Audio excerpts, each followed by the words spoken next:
I'm Taylor Barr, your midnight DJ.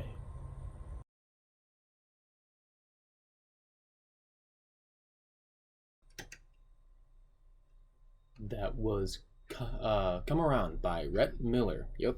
And I'm Taylor Barr, your midnight DJ. I suppose that if I were to set a room full of booby traps, I would start with the door. Yeah, I'd lock up real tight, set a pitfall trap under the welcome mat. I'd probably throw in a snake for good measure. And then there would be two gargoyles on either side of the room. One of them only tells truths, and the other tells you how your parents die. Anyone who wants to enter will have to listen intently to what the gargoyles have to say to get through. It's a life-changing experience and can really set people on the right path. It can also be your ultimate downfall. After the gargoyles is a bouncy castle, pumped with mayonnaise.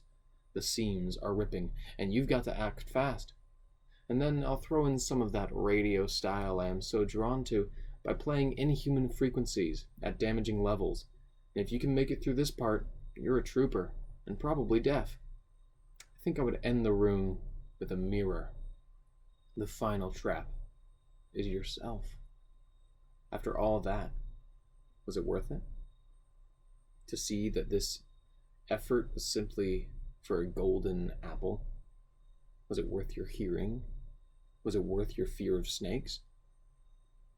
My final attempt to ruin you is to expose you to yourself.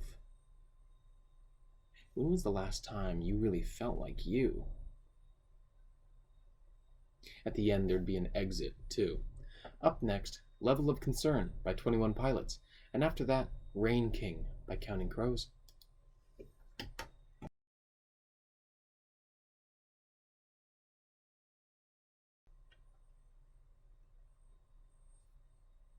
That was Mountain at My Gates by Foles.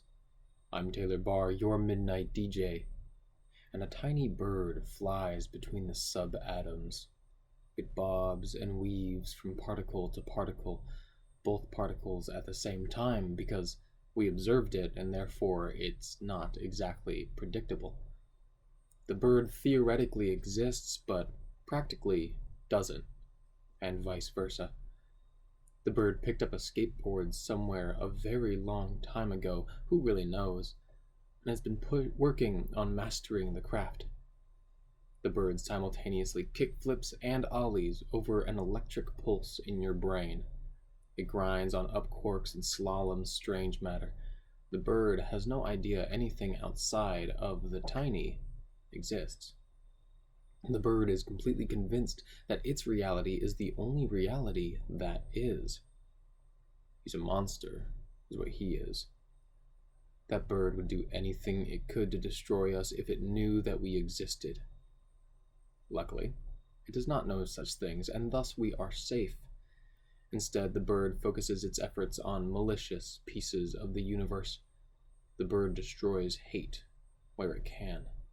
It literally, physically takes the particle that recognizes as hate in our brains and destroys it with its laser beak.